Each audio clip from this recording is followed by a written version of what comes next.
Hello and welcome to the Second Tier Podcast. I'm Ryan Dilks and I'm joined by the Lewis Dunk to my Mark Gurhey. It's Justin Peach. Good day to you, Ryan. Oh, Justin, how the devil are you, dear boy? I'm bloody brilliant, Ryan. How are you? I am fantastic, thank you. You'll be glad to know I'm absolutely crushing it on the Wii, as we were talking about last Thursday. I purchased a Nintendo Wii. When did it come out? It was about 14 years ago that it came out, wasn't it? And It was longer than that. Maybe it was longer than that, but I have been making Mario Kart my bitch. I have been absolutely tearing it around the courses on there and, destroying it at Wii Sports Baseball as well. It's been absolutely glorious, Justin. How jealous are you about my Nintendo Wii accomplishments? Yeah, I don't know. I mean, I'm out here crushing it, career-wise, Ryan. I have a job that I attend to full-time. I don't have time to... play with Mario. There's always essentially. time. There's always time. You've got to make time. Did you ever play on the Wii?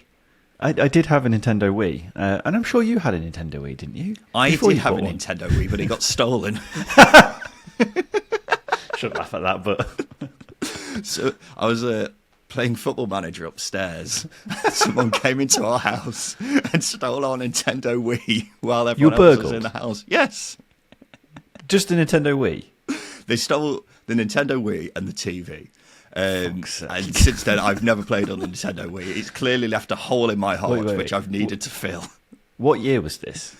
Oh, God, you're talking a long time ago, probably about 2010, around that time. Okay, so when the retail price of a Nintendo Wii was still pretty high. Yeah, exactly. Now I've managed to purchase it from Kex or Sex or whatever it's called for £40, and it truly has been one of the greatest purchases I've got in a long time because honestly, it's been 16-year-old Ryan all over again, just playing that every single day. It's glorious. Yeah. I can imagine it is. I'm glad you are fulfilling your life again, and hopefully it does you some good. Hopefully it sees you through the summer and you return to podcasting next season, the 24-25 season, a better, happier, more rounded Ryan. Do I seem happier?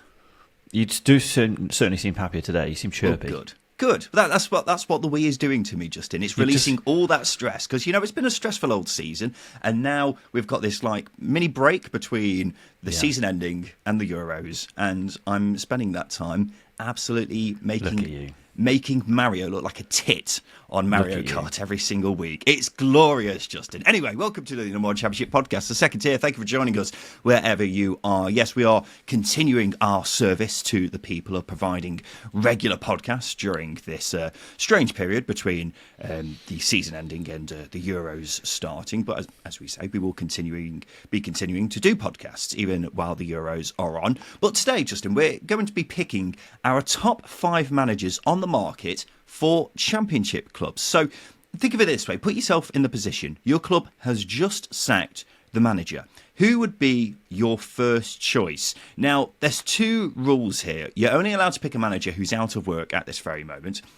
Pretend that your club has no money in terms of, buying managers out of their current contracts. So you're only allowed to pick a manager who's out of work, and you're only allowed to pick a manager who's realistic. Now, it's up to you whether they're realistic or not, though. So, that's very much up to interpretation. But we'll see how that goes on as we go through our respective lists. Justin and I have each made 2 lists with our top 5s. We haven't revealed to each other who is on each other's lists. So it's going to be interesting, particularly, as I say, because it's up to whoever's made the list to decide whether that manager is realistic or not. How was it picking your list, Justin? I found it quite tricky. I did. I didn't want to revert to type either. I did want to try and venture onto the continent a little bit, and try and expand my horizon. That being said, I haven't really done that, so it didn't really go particularly well. I think that mainly because I don't know. Do I have enough extensive knowledge of free out of work European managers? Probably not. Considering we spend all our time just watching the championship, we maybe don't have time to be watching what's going on in the Norwegian league, do we? No, but that being said, that might help, and maybe if you spent less time playing on the Wii and more time researching managers on the continent, in Norway, in Portugal, in Hungary, this list might be a bit more adventurous. Hey, my list is pretty good, I will say that, but I need the we, Justin, as we've established already, to help me de-stress. The greater good. Exactly. Justin, let's kick things off then. Who is your first manager? Who is your fifth choice manager who is available to Championship clubs at this very moment? So number 5, I've gone with Paulo Sousa. Oh, Jesus Christ. I've gone with former QPR, Swansea and Leicester manager Paulo Sousa. Where does this come from? I have been so incredibly intrigued by Paulo Sousa ever since he took to these shores in 2008 when he was appointed QPR manager. Back when QPR were a volatile football club under the ownership of Bernie Eccleston and Flavio Briatore. Now, everyone will be thinking, well, Paulo Sousa's recently been Poland manager. I think everybody will be thinking that. Paulo Sousa has recently been Poland manager. That's what people are shouting at their podcast screens right now, Justin. You mean former Poland manager, Paulo Sousa? Former Poland manager. The guy who managed 15 games for Poland, Paulo Sousa? Hell no. He's not realistic. Yes, he is, guys. Yes, he is, ladies and gentlemen. He's in a period of probably needing to rebuild his career because he was at Salernitana in Italy. Yeah, nailed it. Yeah, Italy. And he struggled there. He got sacked early on last season. Has only managed 25 games, and obviously Salernitana finished bottom of the Serie A with 17 points last season. So he played a key part in them being really shit last year. So he's in a period of where he's really needing to rebuild his career. Now, the thing that fascinates me about Paulo Sousa is he's either got an incredible agent or he's actually as talented as jobs that he does get. He was manager of Flamengo, arguably the wealthiest club in Brazil, one of the wealthiest clubs in Brazil. Had a pretty decent record there, but didn't win anything major. He was manager of Bordeaux as well, Fiorentina, FC Basel, so there's pedigree there.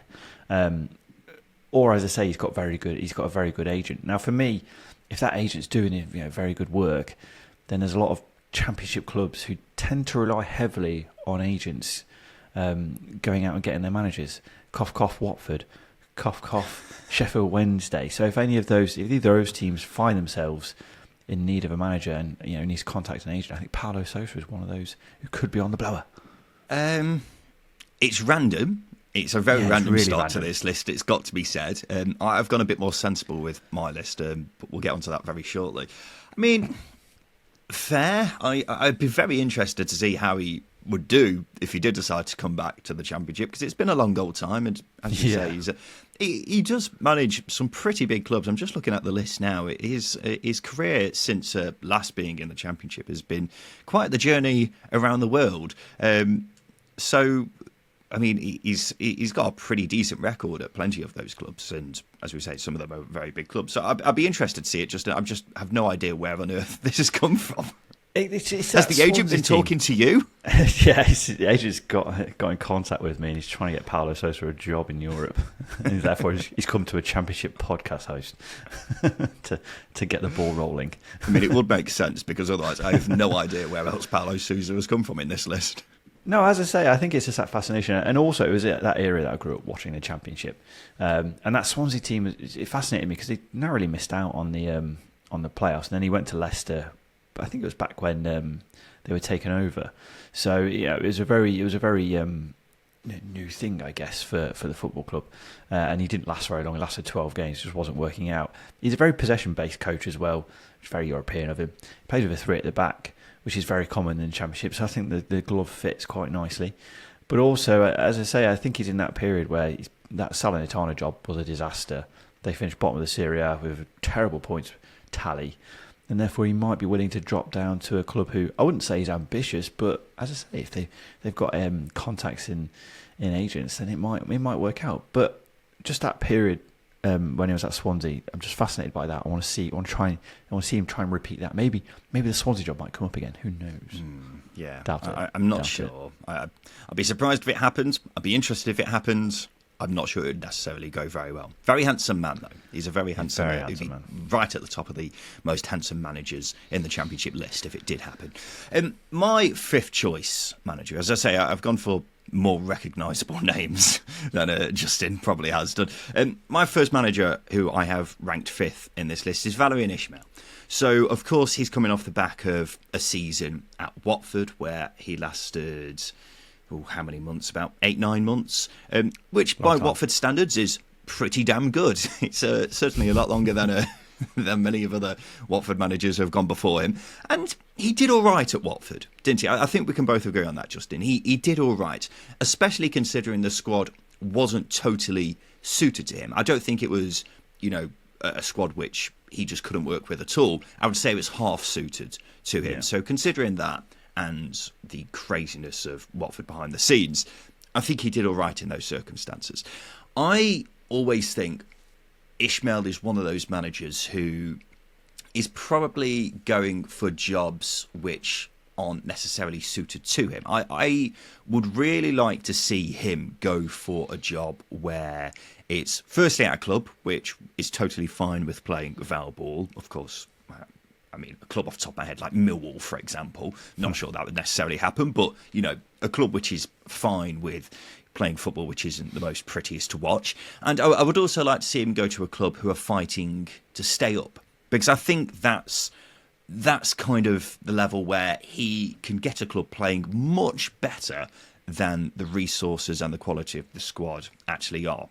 Look at Barnsley, for example. I'd like to see whether that was just a one-off or whether he actually has something going there. And I think in a strange way, I think he's also one of those managers who would do much better in his career if he went to a relegation-fighting Premier League club than he would be a promotion-chasing Championship side, if that makes sense. Just because I think his football would suit that. Does that make sense, Justin? It does. I think if anyone's a listener to the show, they know that I'm a fan of Valerien Ismael. I think his side. I think he showed at Watford that he can. Is he on your adapt. list? He's not on my list. Why not? I don't know. Okay. I went with Paulo Sousa. He was exactly. I went with my wild card, and that's Paulo Sousa. I think maybe I wanted to mix it up a bit and didn't want to go for someone who was in the Championship so very recently. That being said, completely contradicted himself. Who will be my next choice? Anyway, more on Val. He's a manager I do admire. I do like him a lot. Maybe I'm hanging a lot onto that Barnsley spell. Maybe the stars aligned for him at Barnsley because he came into a situation where essentially the club was very consistent in the manager the type of manager they were choosing. I.e., ones that are going to press high, ones that are going to be super direct, an air of defensiveness about them, but also really aggressive in attack. And I think things aligned quite nicely. Whereas at West Brom had to start from scratch, didn't he? Because they came down from the Premier League. Sam Allardyce was in charge, uber defensive, and it needed adapting. And he struggled. Maybe he'd have got them into the playoffs had time allowed to develop, because Steve Bruce didn't do a particularly great job either. So maybe that would have been a little bit better with Val. Don't know. And then with Watford, we know how much of a basket case Watford is, and I think he showed that he's not as stubborn as people think he is. He did try to adapt things, didn't quite work out. Maybe personnel wasn't quite there. I know that recruitment-wise it's not been great either, so it just wasn't a good place for him to be. So the last two jobs he's had in the Championship, maybe bad choices, but he's trying to get himself back on the ladder. I like Ismael. I think he can be a success in the Championship. But you are right, I do agree with you. I think if he is at a relegation-threatened Premier League side, I think he's going to suit better there than he will be a promotion-chasing Championship side. I'm looking at maybe Sheffield United. In terms of the players that they've got, it's a bit more industrial because Chris Wilder's built that side. And then it was under Paul Heckingbottom, and I think Valerien Ismael, it feels like a seamless transition into him. It would feel like a seamless transition into him. I'm just trying to liken some clubs that might suit Val Ball a little bit better than others. Yeah. I know what you mean. It's a bit of a strange one with him because I don't think he would ever get a relegation-threatened Premier League job, but I do think they'd stand a better chance of staying up in certain circumstances if they were to get someone like him in. It's just a weird one because obviously his teams like to sacrifice possession, don't they? And I don't think that necessarily suits a side who are looking to push for promotion like the last two jobs that he's had. Justin, who is your next manager on your list? Who's your fourth choice manager who would be the best on the market for a Championship club? My fourth choice is Gary Rowett, and I'm sort of doing him a disservice here because I think he should be higher on my list. But that being said, I'm going to throw him in here. I've long said Gary Rowett, on his day, he's one of the best tacticians in the Championship. If things are going well for him and the squad's balanced nicely and he's got the players he needs, he's such a good tactician. He really is. And I know he will technically have a relegation on his CV with Birmingham, but the damage was done before his arrival, let's be honest. He had 8 games in charge. That's not enough to save a football club. It was a tricky season as well, with a lot of clubs hitting form at the wrong times, whereas Birmingham were already trending downwards. The interesting thing about Millwall as well is Millwall spell. I know things fizzled out naturally. He was there for a while, 3 full seasons, and it was always going to be the case that it might fizzle out, and it did this season. But Millwall finished in the bottom half this season for the first time since Gary Rowett left. They finished 8th, 11th, 9th, and 8th under him. That's a very, very good record. They don't have the biggest budget. They don't have the most depth. They've had to be very, very clever in what they do, and he's done that. And bearing in mind, yes, it was a bit boring at times, but Rowett ball does get results.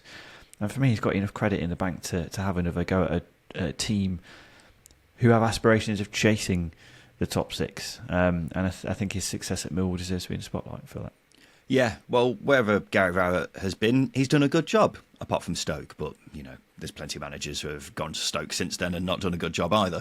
And when I say that, I mean, that's something that I've been saying for a long time with Gary Rowett. I still think it rings true, even with Birmingham.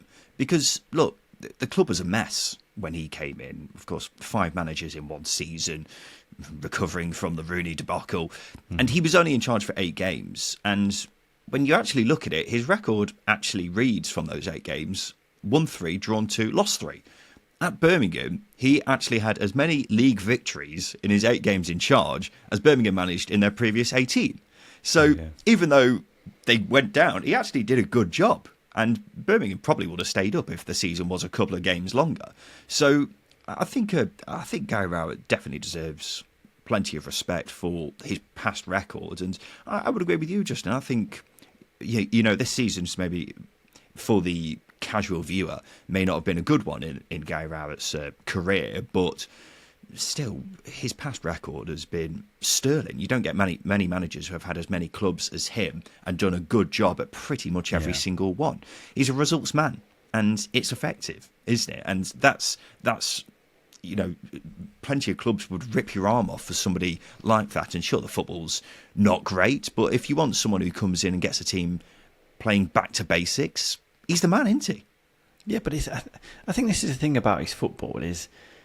I forgot to say, by the way, Gary Rowett is my 4th choice manager as well. I completely forgot to mention that. So, yes, me and Justin both have Gary Rowett as our 4th choice manager available on the market to Championship clubs. So we're aligned on this one, Justin. That shows how much we respect Gaz Rowett. But as I say, I think he should be higher in my list. I think I've done him a disservice here.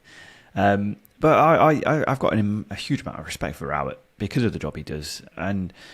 it's never under the best circumstances either. If you look at when he took over at Derby, I know there's a big hoo-ha about selling Will Hughes, but the club had to finance certain deals, and he brought in some experienced players, and formula-wise it should have worked. It didn't quite pay off the way it did, but he still delivered a playoff finish. And again, the squad wasn't boasting a hell of a lot of depth. It had a lot of money spent on it, didn't it? But it still had holes in it, didn't it? Yeah, but that's prior to his arrival. I think that's worth pointing out. Even when he was there, I think there were still holes in it. Oh yeah, no, there's still holes in it, but there was a lot of money spent on it prior to his arrival. They signed the likes of Tom Huddleston for a couple of £1 million and Curtis Davis for a couple of £100,000. They didn't throw an abundance of cash at it. Well, Mal Morris didn't, as he did in previous years, and again, it just left a bit of a hangover in terms of the squad quality and unbalance and a huge amount of wealth. But as I say, I think that still delivered a playoff finish. If you go back to that playoff semi-final against Fulham, had to play Keshianya at left back, and that guy's been guy was in the wilderness for years. It just goes to show the level of depth he had at his disposal. So we get the point, Justin. We get the point. As I say, he's done a good job at everywhere that he's been, apart from Stoke. But Stoke are a basket case of a club as well, and they have been ever since that Gaz Rowett's been there. Justin, let's take a quick break. After that, we'll go on to each of our top 3s in our list of managers available on the market to Championship clubs. Welcome back to the Second Tier podcast. We're now onto our top threes for each of our lists of our top 5 managers available on the market to championship clubs. Justin, will you reveal to me who is your third placed manager on this list? I will. It's Slavisa Jokanovic. It's Big Christ. Slav. Why, Jesus Christ? Come on, it's Big Slav. Have some respect. Okay, explain why, and we'll chat about it afterwards. This is a man who doesn't care about defensive football. He just wants to attack. He just wants to get the best. Listen, Hull have just appointed someone who doesn't care about defensive football. Well, they could have gone for Slavisa Jokanovic and saved a bit of cash at the same time. Of course, I'm being facetious. Look, he's a manager I have a huge amount of respect for. I think his job at Sheffield United wasn't particularly great. I'm gonna get that one out of the way straight away.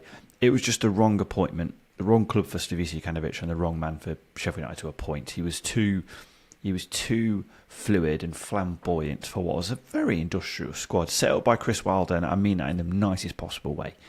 So Slavisa Jokanovic just wasn't. He was red wine. Sheffield United were ale. That's the best way I could describe that.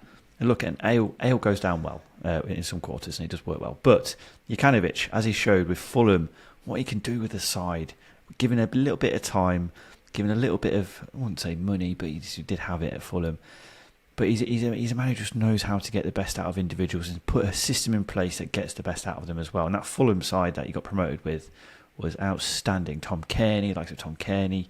I now can't think of any others. I think Tim Ream was there, all playing defender. Mitrovic. Yeah, Ryan Sessegnon, Alexander Mitrovic. There was Kamara. Yeah, AK-47. There were so many good players that were a success, and his Fulham side was so much more interesting than Scott Parker's Fulham side. And that's the key comparable I'm putting in here. Scott Parker's side bored me to shit. I was not interested in that at all. Slavisa Jokanovic, got me off my seat, even though he did beat Derby in the playoffs. But it didn't matter because I forgave him because he entertained me. But as I say, the way he sets his teams up is just all out attack. There's a bit of possession base in there. It's a 4-3-3 attack. It's a throwback to what football tiki-taka was in the Championship. I think you've got. I think you're overthinking this a bit too much because yes, Slavisa Jokanovic at one point was a very good Championship manager, but it's been a long time since. He was linked with the Chelsea job at one point. When?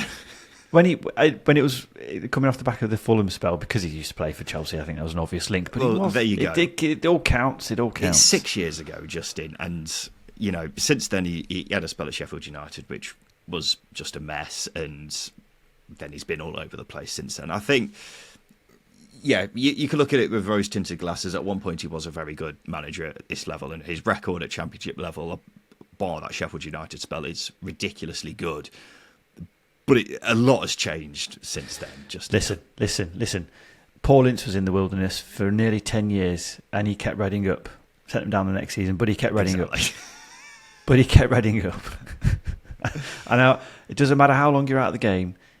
If you've still got swagger, you've still got it. And Jokanovic, he probably still does have swagger. I'm not sure about that. If a club appointed Slavisa Jokanovic in 2024 in the Championship, I would be concerned, I've got to say. No. Let's go on to my third choice manager, Justin. It's coincidentally the man who replaced Slavisa Jokanovic at Sheffield United. I've gone with Paul Heckingbottom as my third choice manager. I think he's someone who doesn't get the respect he deserves, and that's probably because he has bottom in his surname. But look, Paul Heckingbottom did a quality job in getting Sheffield United promoted. And yes, I understand he had a talented squad at his disposal, but to get them to go up so comfortably, that deserves a lot of respect. As we've seen this season, it's a lot easier said than done, actually, getting a very talented side promoted and so comfortably promoted. And you take some of the players that he had there, he turned Iliman Ndiaye into an absolute demon. And then he also took the likes of Tommy Doyle, James McAtee, Jayden Bogle, Max Lowe, took their games to the next level. These are young lads who really benefited from playing under Paul Heckingbottom at Sheffield United. And of course, people will look at this past season in the Premier League and point that at him and throw that at him. He deserves next to no blame for how that's gone, in my view, because the club sold their 2 best players. The squad wasn't ready at all for the Premier League. They were heavily hampered by not having a takeover, and I think everyone predicted Sheffield United to go straight back down based off the summer that they had. And I don't think you would have. I think you would have done well to find many managers Sheffield United could have got in who would have realistically kept them up, because it was one of the hardest jobs any manager will have ever had to deal with in the Premier League.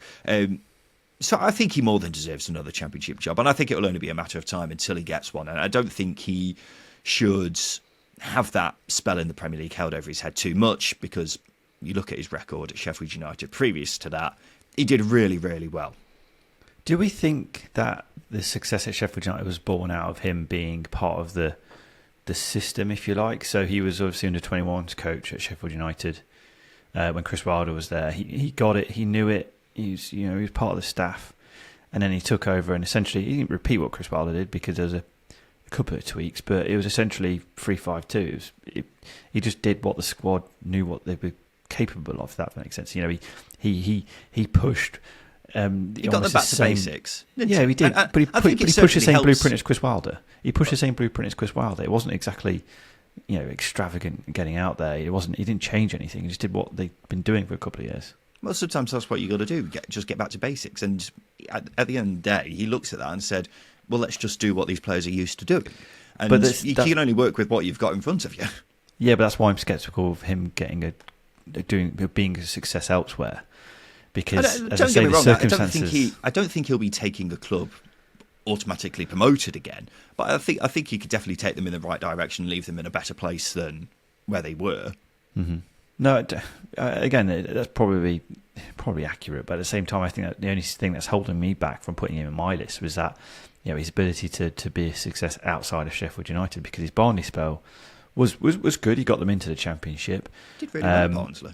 Yeah, he did, but they were on a downward spiral when he took the job at Leeds, and obviously the Leeds job was a bit of a disaster when he took over there, and then Hibs wasn't great either.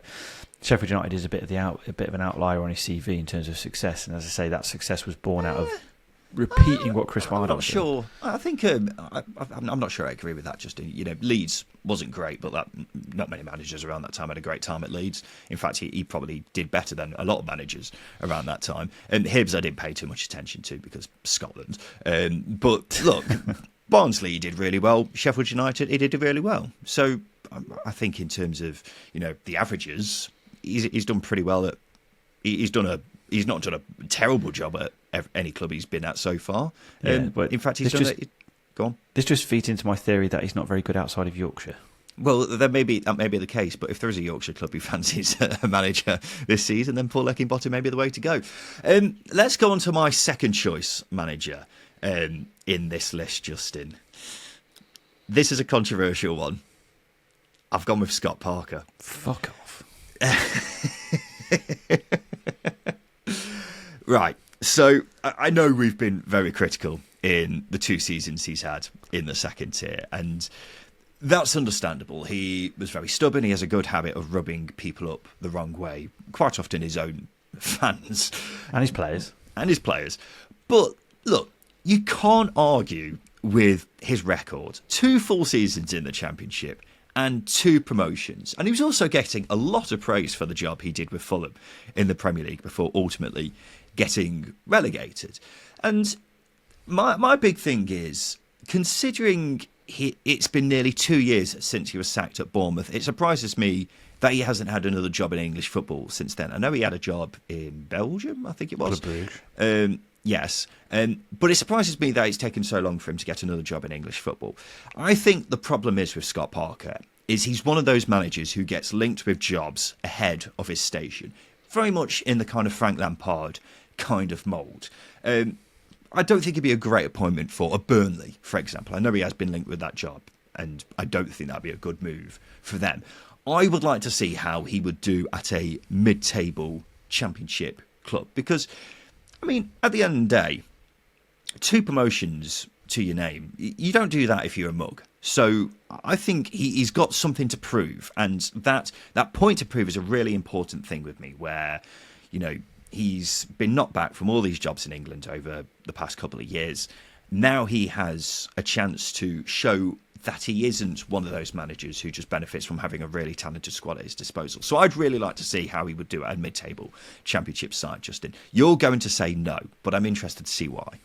Are you interested to see why or know why? I think everyone is well aware. He's a Frank Lampard type 2. He's posh and he's a fraud. I think that's it. I say he's posh. I was going to say he's not that posh. No. For me, I think with him being in charge of clubs in the Championship, his teams have spent so much money, have had so much quality that it's almost impossible to really judge him in what he can do with a squad that is not boasting anywhere near the quality that he had. That's what I mean, Justin. Yeah, but that's why it'd be interesting to see how he would do at a mid-table championship club, isn't it? Yeah, but then he was appointed manager of the Belgian champions Club Bruges and absolutely fucked it. Yeah, but Justin, it was awful. It's a completely different league, and when you've got a manager going over there who doesn't necessarily speak the same language as a lot of the players, that kind of thing, logistical things that we don't really think of as pundits, then I think it's easy to look at that and get distracted and from the jobs that he's done in the Championship, and let that blur your thinking with Scott Parker. I think it just highlights some of his the lack of quality he has as a manager, to be honest with you. And again, I'm going to go back to that Fulham side that he took up. They spent so much money, the likes of Anthony Knockaert, Ivan Cavaliero. There were so much money. Harry Arter came in for a fair amount of cash. Mitrovic was there, pissed Mitrovic off. He angered Mitrovic, and that was a bad thing to do because he was Mr. Fulham at that point. He was a talisman, and he alienated and isolated his best player. And they should have won automatic promotion, and they didn't. They scraped through in the playoffs. They had to rely on extra time against Brentford and a very clever Joe Bryan free kick to get through that game. And for me, that's not good enough for the squad that he's got, the squad that he had at his disposal. And that Bournemouth side that he took up as well, they should have been bearing down. Was it Leeds who went up as champions? I can't remember quite. No, it was. Oh God, now you're asking. I can't remember. But the point is, Justin, they finished comfortably second in the end. So, not really, because it was within 3 games. I think it was that game against Forest, wasn't there, with Kiefer Moore, who was hanging out on the left hand side, and the ball was played to him, and he scored. A very clever set piece. But Forest were knocking on the door, and if that 6-game spell at the start of the season, I know, Justin, I know, but they were fantastic in the first half of the season. They were absolutely blitzing the league in the first half of the season. Yes, they suffered a bit of a slump in the second half, but these things happen. So my point is that Scott Parker, we need to see what he's like at a mid-table championship side. So if I was in charge of a championship club who were in the mid-table kind of area, I wouldn't completely ignore someone like Scott Parker because of his previous record at this level. And I don't think because he has a habit of rubbing people up the wrong way, I don't think he should be completely ignored from those conversations to be their next manager, is what I'm saying. I do. I think his ability to grate on supporters, grate on the ownership of his football clubs, and grate on the players that he's got actually speaks more about him as a manager than his results do, to be honest with you. He's pissed a lot of people off, and he angers a lot of people, and therefore he's a massive red flag. If I'm a football owner, I'm going nowhere near Scott Parker. Get Paulo Sousa's agent on the phone, go for him instead. Leave it alone, man. Justin, who's your second choice to be your manager? I've gone with Liam Rosenior. A much steadier appointment than Scott Parker. This guy deserves a chance to build something. He really does. He inherited a unique scenario at Hull, let's be honest. He dealt with it well as well. There was a huge recruitment drive in the summer before he arrived under Shoto Arveladze. It was an unbalanced squad and it was shipping goals. And they were on a fast course down to League One, weren't they? But he steadied the ship and got the squad more rounded. There was a bit of work last summer as well, which was positive. It was productive. Still lacked in certain areas going into last season, but he still delivered a top 8 finish, which I think is a success. I think Hull was very much a project club. If you look at the state of Hull when Akinele Kali bought it, they just come up from League One. They were flirting with going back down there. These things take a bit of time. So for me, I think Liam Rosenior obviously deserves a chance. His style does need refining, but he's 39, he's young, he's charismatic, and he's not an idiot. So for me, I think he deserves a chance to right the wrongs at Hull and get another job for a promotion chasing side. Yep, Justin, I completely agree. That's why Liam Rosenior is my first choice as an available manager on the market to Championship clubs. I think he's the clear standout option. And when I say clear, I want to put emphasis on clear. He was the first manager I put top of the list for me. I just think that it's ridiculous, really, that he's out of work, because he didn't deserve the sack at Hull, not at all. Considering how far he's taken the club in the short time that he was there, a club who were right in the relegation battle and has left them as a club on the edge of the playoffs is just brilliant, really. And he's developed the careers of so many different players. I mean, Jacob Greaves is the prime example of someone who his career has really gone on to the next level. His game has gone on to the next level. I mean, Jadon Philigine's another one. Jadon Philigine was a flashy but not necessarily consistent winger at Championship level before working with Liam Rosenior. Now he's one of the best wingers in the division. And that's why Rosenior deserves so much credit. And I think you'd be a fool as a Championship club not to be looking at him for your next job if you are in a, kind of playoff chasing kind of position. And I think at some point he will be a Premier League manager. I've got no doubts about that at all. I just think in terms of everything that we've seen in his game so far, considering he's still late 30s, he's still quite a young coach, but has accomplished so much so far in his short managerial career, and just has all the elements to be a Premier League manager at some point, a regular Premier League manager, and talks really well in the media as well. But just seems like a top bloke. I think he's got it all, Justin.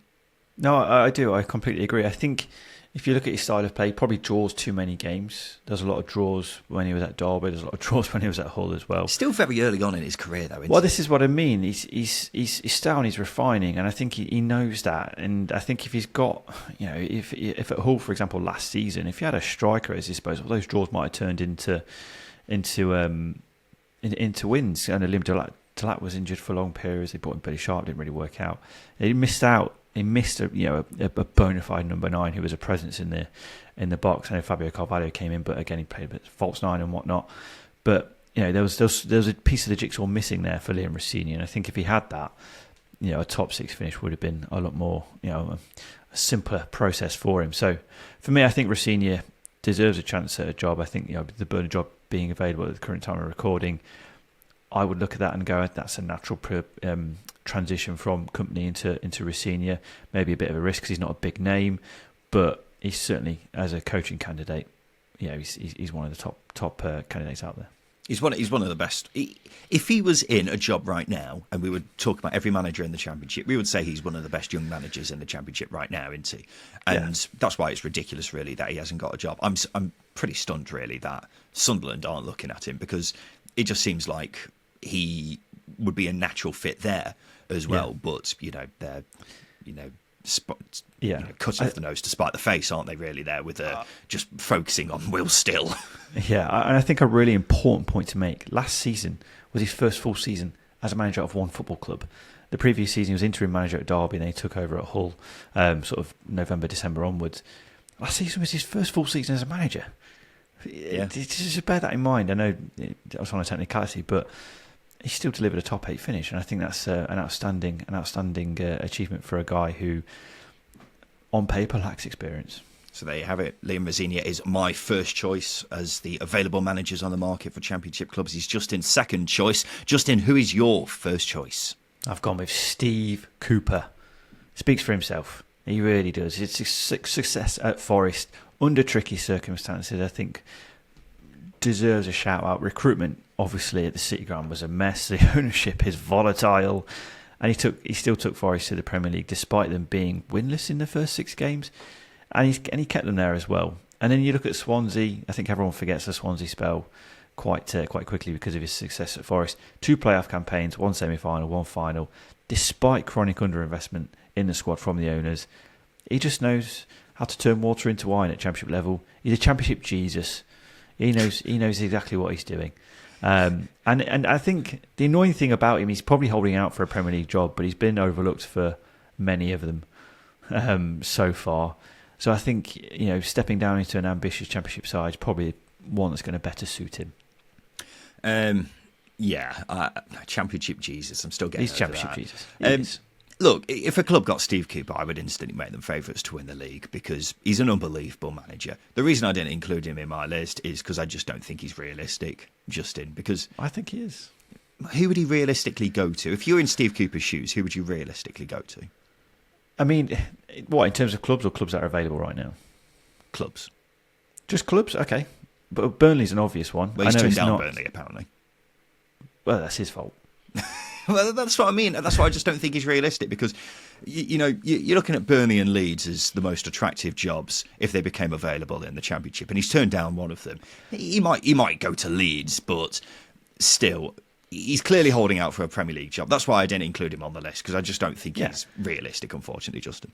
And I think what's going to happen is he's going to get to October, November time. There's going to be a couple of Premier League jobs that probably crop up. I mean, he's been linked with the Leicester job, like strongly linked with the Leicester job. And by the time this episode goes out, he may even be on his way there. So that's what I mean. He's holding out for a Premier League job. And I think he's got every right to do that because I'd be surprised if he's not in a Premier League job this coming season at some point.